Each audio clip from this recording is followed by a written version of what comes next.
What's up YouTube? This is Matt and welcome back to another Shop Talk video brought to you by me, inspired by Joy and Chad Wright. And today I'm going to, well, the first thing I'm going to do, I'm going to do a couple things. I'm going to shape a neck and I'm going to attempt to put some rumors to rest by people who say stuff like, they don't make their own necks anymore. That's what they sound like too, those people who say that stuff. So here I have a giant block of wood, and this is mostly neck right now, but it hasn't been profiled. And so I want to kind of show you guys how we get from this, which is a great big block of timber that we cut a truss rod slot for. We put the headstock on our headstock angle jig. We cut the fret slots. With our radial arm saw, we radius the fretboard with our fretboard radius sander. We press the frets in ourselves, and so now I'm going to show you how we profile this neck. Now I'm going to use some tools that I think are specialty tools, but they are old school tools. I'm not going to be using hand tools. I'm not going to be using a CNC machine. So some of our guitars come with necks and bodies that Steve at Maximum Guitars makes for us. There's still a ton of work that goes into to doing that, but a lot of our necks still are made by hand, and of course all of our level 3 and level 4 guitars are completely done by hand, and so are our Icon guitars. So this is an Icon neck, and God, I wish it wasn't maple, because if it was mahogany it would be a lot faster. But yeah, so the other thing is I want to talk about why we don't shape the neck until the frets are on. Well, one of the reasons is it's easier to press in the frets when the neck is flat on the bottom. Let me show you what I'm talking about. So as you can see here, a flat neck fits on our fret press way better than it would if it were carved. Now that does not mean we don't press in frets on carved or profiled necks. All the necks that we get from Steve are profiled, and we have to rest them in a caul. But the most important part about frets is getting them pressed in correctly. So, well, actually, that's not the most important part. The most important part is that the fretboard is done correctly, the slots are done correctly, and the frets get pressed in correctly. All those things have to match up, and then you'll have very, very little fret leveling to do, if any, okay? So that's one of the reasons why we do this. So some of the same people who say they don't make their necks anymore are the same people who say, Paul Reed Smith doesn't do it like that. He says this, that, and the other, and you're doing it wrong. Isn't it funny how people who do it for a living are wrong and people who watch on the internet are right? I'm not suggesting that Paul Reed Smith is doing it wrong. I'm suggesting that he's doing it differently than we do because he lives in a different climate than we do, and he uses different materials than we do, and he uses them faster than we do. This neck blank has been sitting here for probably a couple of years. And I say that because I know where this neck blank has been. If you need me to verify that, you need to ask Chris. He'll tell you. So anyway, but this is going into a one of the Icons. Because the Icon has the same neck style and shape as the Challenger, it was easy to just grab this neck blank, like I said, that's been sitting around for a while.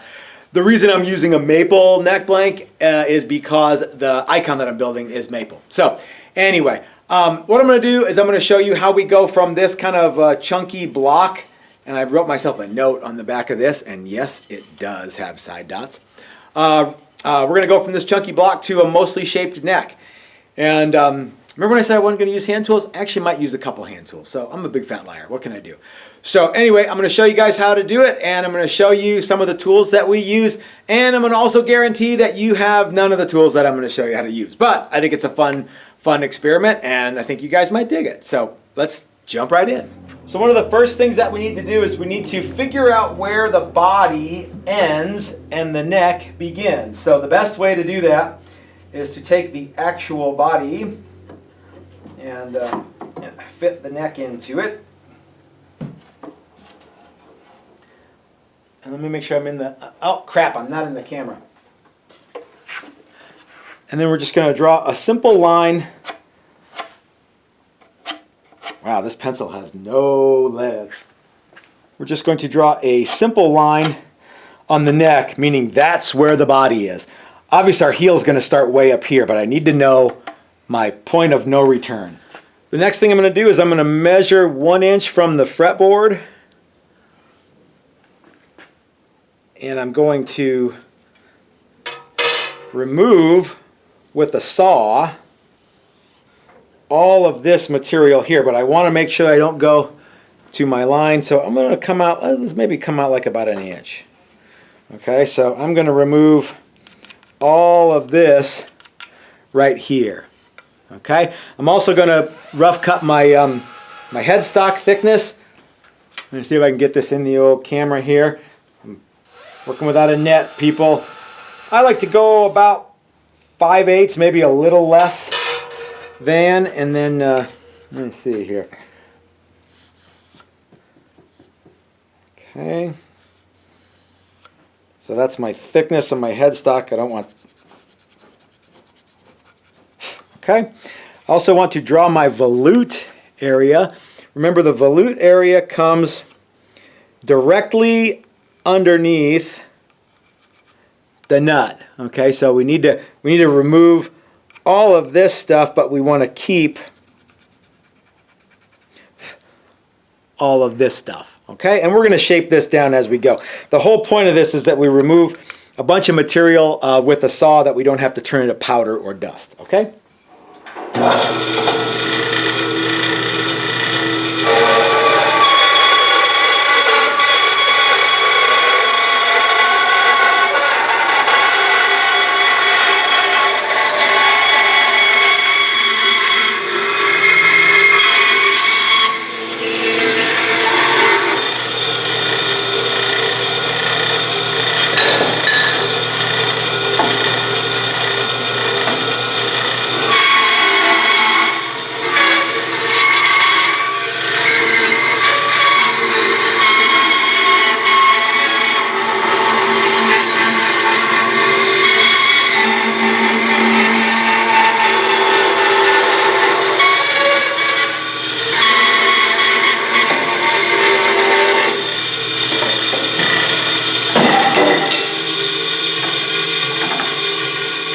So for those of you who have been to one of the workshops here at Texas Toast, you might remember doing this. And you might remember that it always doesn't, you know, we just really want to remove a bunch of material. The next thing we're going to do is we're going to rough shape this on the pin router, because the hot setup is to get rid of as much material as we can so that we don't have to turn it into powder. And if we use cutting tools to do that rather than abrasive tools, we are going to be way, way, way ahead of the game. So let's go over to the pin router. I'll show you what that looks like.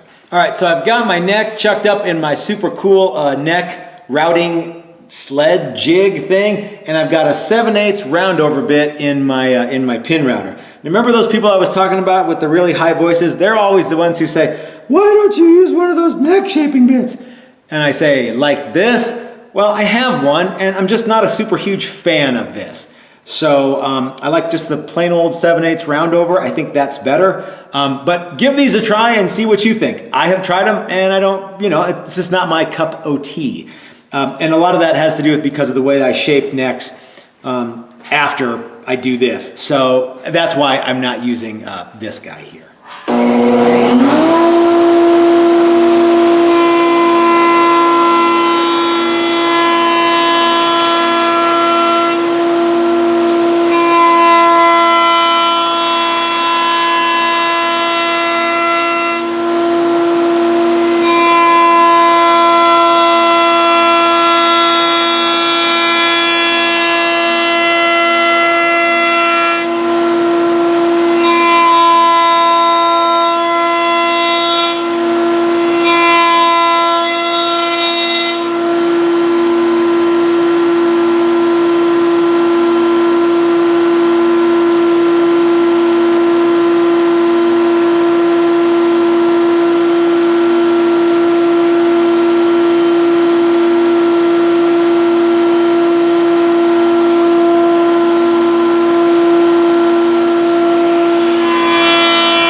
so as you can see, my neck is starting to look a lot more like a neck now. And the next thing we're going to do is we're going to start rough shaping the actual profile. And to do that, we're going to go over to one of my favorite tools in the entire world, and that's my shop-made deadhead sander.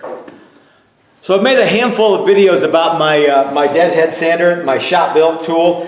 I don't have any plans for this, so before you in the comment section start blowing me up asking how I did it and what the plans are, I kind of was flying by the seat of my pants when I made this.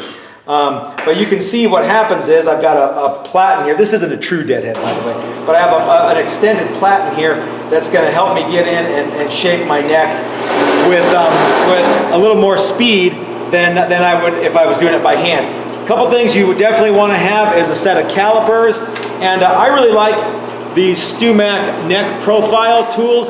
Even if it just gets you close, they're really handy. I'm going to leave a link to these tools in the description below, and I want you guys to go pick these up. Whether you're using a deadhead sander or hand tools or a CNC, these are good tools to have, and they come in lots of different sizes and guitar profiles and all the popular ones that you guys already like.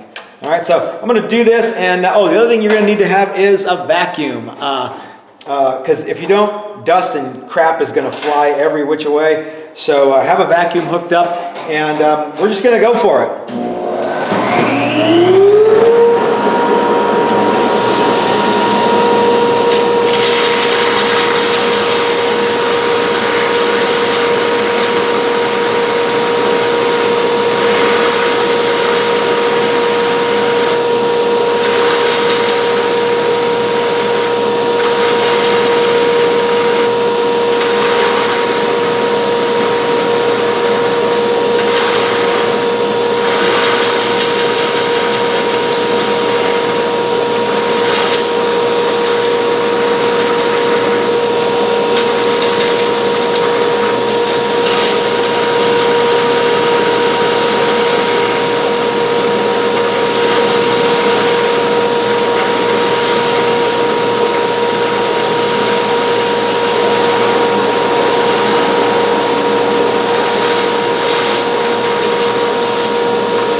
Okay, my neck is mostly shaped here, okay? It's not all the way shaped, but it's mostly shaped.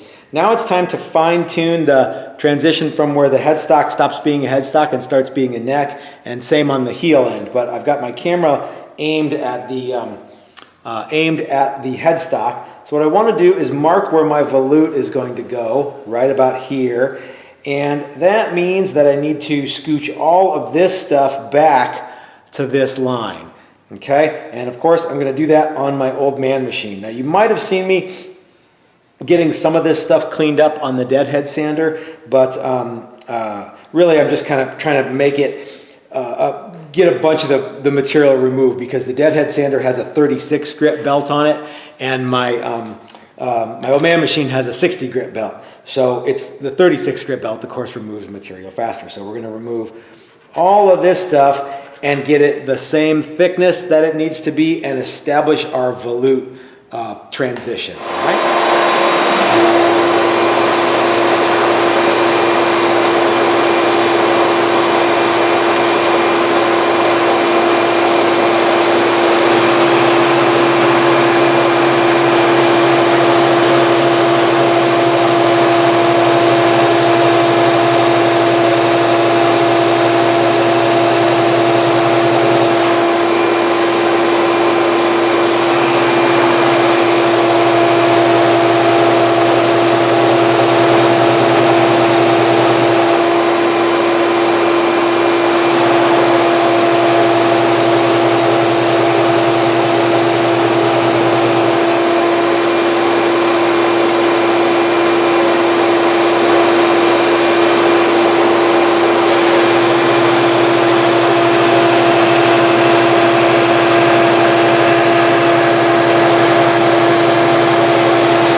So you can see here there's a bunch of flat surfaces that need to be make my transition quite a bit smoother, but I'm gonna let you guys in on a little secret here. This swoop is kind of the secret to our volute process, because this establishes our volute contour. And now I'm just gonna come down here, and I like to draw like a half circle, okay? And everything that's not inside the half circle is going to get removed by a rasp, okay?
So I really want to just make sure that this transition here feels smooth. And I'm getting pretty close, but this rasp is a material removing son of a gun. So I'm probably going to switch to,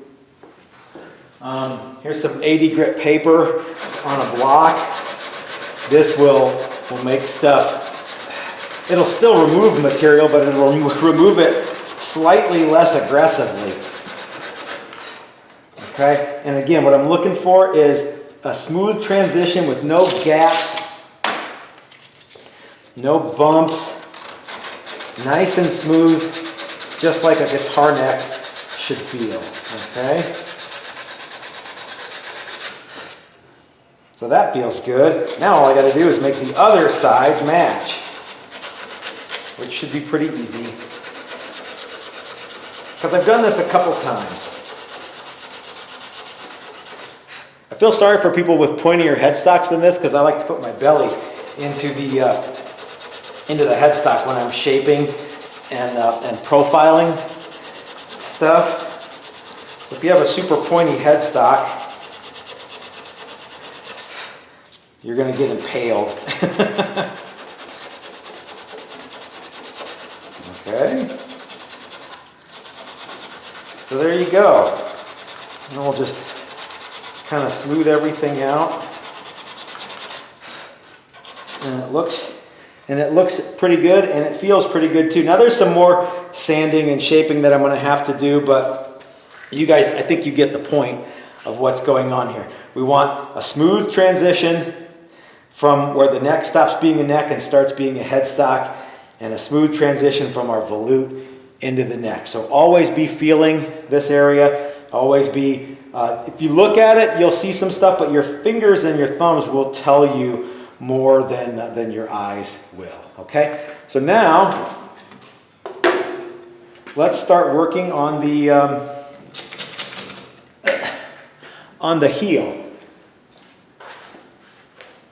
So one of the ones that I like to use is this, let's see, this is a Les Paul Special template. It has a profile for the neck, and it has some heel information. So I'm going to use this heel one. I'm going to draw a little line on here to get me close to what I want my heel to look like. Something like that, okay? So that means I have to remove all of this material here, and I have to make it look right. So when I say I have to make it look right, I want it to come straight up, okay? I don't want it to come humping, like I don't want a hill right here. I want kind of a ski jump. And you can see the profile of, how is this gonna go here? Not quite like that. It's gonna go, no, hold on, I gotta get this. I gotta figure this out.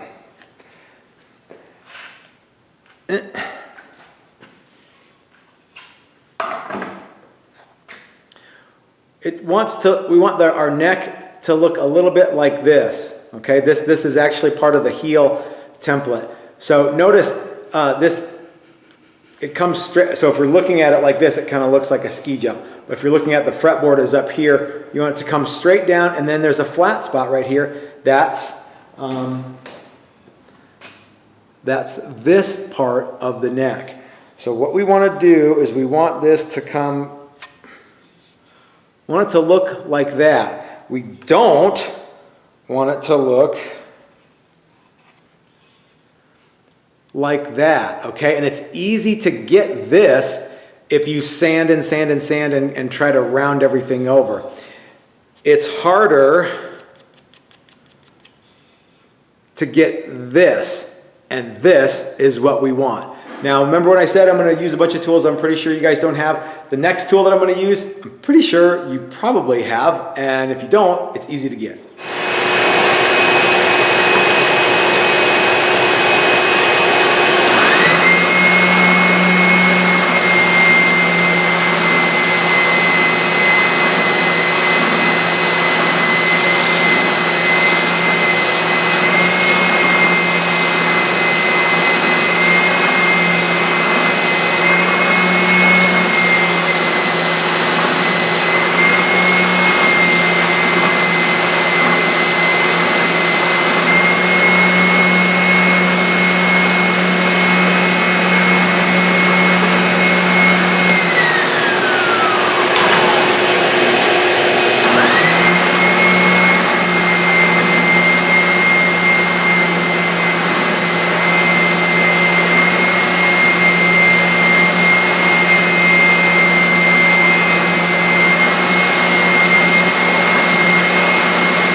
right, you can kind of start to see what I'm talking about here, this ski jump. Everything else looks pretty bad though, because I was trying to remove some material with power tools rather than remove it with a hand tool, which I'm gonna do next. Now, word of caution, gang, you don't wanna go lower here than you are here, okay? So you don't wanna put a dip in your neck. You can always grind more material off right here, and it's way easier than having to put, if you put a trough that's lower than the rest of your neck, it's way easier than having to remove all this material to get down to the same level. So leave this a little proud, and you can work that in by hand, which I'm going to show you right now. All right, so the last thing we're going to do in this video is we're going to kind of clean some of this stuff up. We do have a slight high patch here like I was telling you guys about, but the first thing that I want to do is get a bunch of this material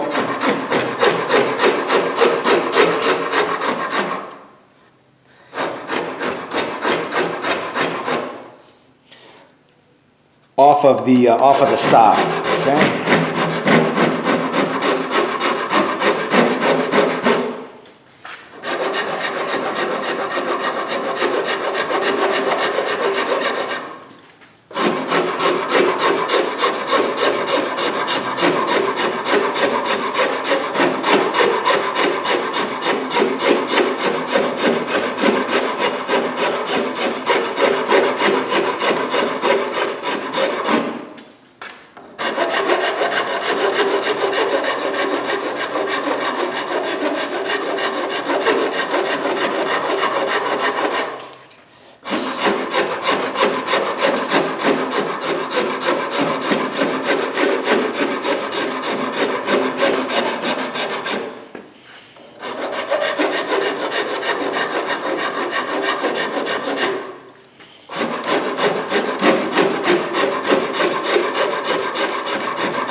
Oh, maple, why can't you be more like mahogany?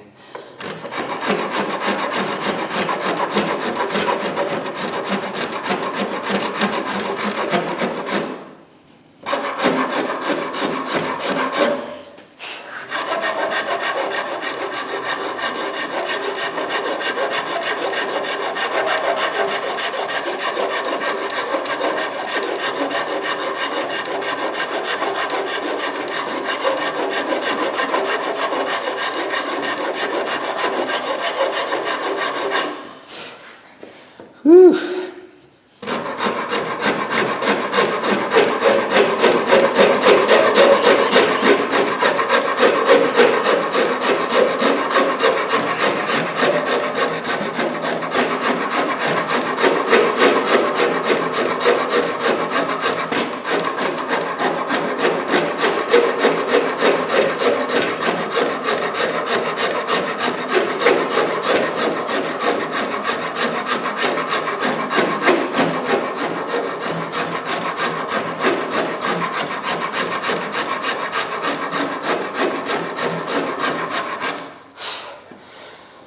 Oh la.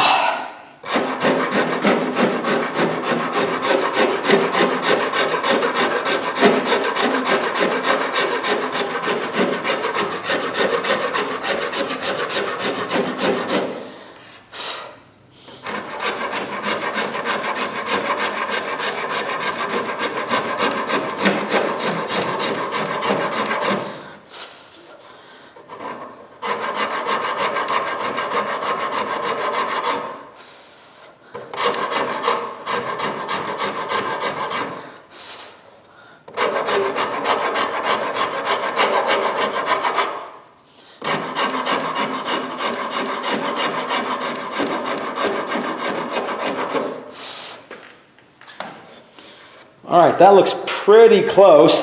We still have a bunch of hand sanding to do, just like we did on the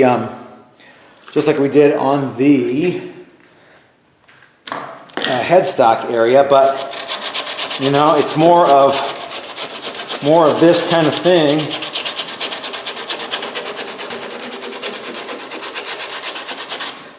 And I hate to say remove material that doesn't look like a neck, but that's basically what we're doing here. Keep in mind, you don't want to build in a low spot right here. I still have a little high patch right here. And I'll get that out, obviously, during the rest of the neck sanding process, but it's getting hot and it's getting tired in the shop. So I think I'm going to go ahead and call it a day today. Okay, gang, so that is how we do, this is just a preliminary neck shaping, but you get an idea and a couple of the ins and outs and a handful of the tools that we use. Now, as you can imagine, there's a boatload more sanding to do because there's always a boatload more sanding to do. And like I said, maple is a lot harder to work than mahogany, so it's going to take a little more time to do. But as you can see, I've got my heel looking a little bit like I want it to look. I might have to massage it in a little bit. My volute is just about perfect, and headstock and everything look good. So this neck is, I don't know, maybe a half hour more sanding to go, and then it's ready to attach to the body of the all maple icon that we're doing. If you want to buy this all maple icon, the serial number is 052405. It will be available soon, and yeah, it's gonna be pretty slick. I think this one's gonna have a dog ear P90, but don't quote me, I can't remember. So if you have any questions about some of the tools that we use, you know, there's probably some things like I know that when you're sanding using the spindle sander, I went ahead and rested it on the table. I know this is a wedge, and so it's going to get sanded more on one side than the other. You kind of have to put it here and then put it here, and you know, use your eyes and your brain and get it to look how you want it to look. Same way with the volute. If you don't like the way I do my volute, that's cool. You do your volute your way. But again, I can't tell you how to do that. You're just going to have to figure it out and see what you like.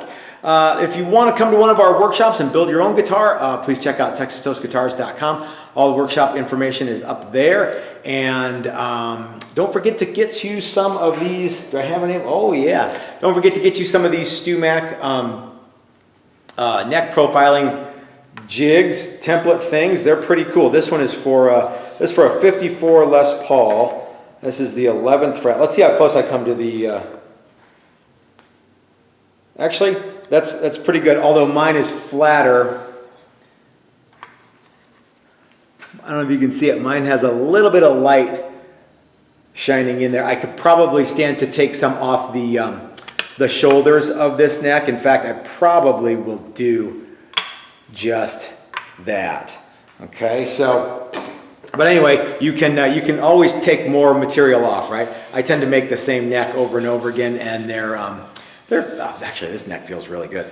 Anyway, gang, thanks for watching, and like I said, if you have any questions, please feel free to leave them in the comment section. I'm going to close with a new tagline, and that is that 1 hour in the shop is way better than 100 hours on the internet. Or maybe I should say that 100 hours nerding out on the internet isn't worth even 1 hour of work in the shop. Help me figure out what that should be. Leave a birthday cake emoji with what you think that should be, because it's absolutely true, gang. Get out there and do this stuff. Get out there and get in the shop and start moving material, and stop goofing around the internet and you know, arguing with people about the best way to do things. There's lots of good ways to do stuff, and some of them are right, some of them are wrong. Try them out yourself and see what you like the best. So until next time, this is Matt at Texas Toast reminding you that if you're so smart, start your own YouTube channel. That's what I did. We'll see you guys next time. Have a great week, everybody.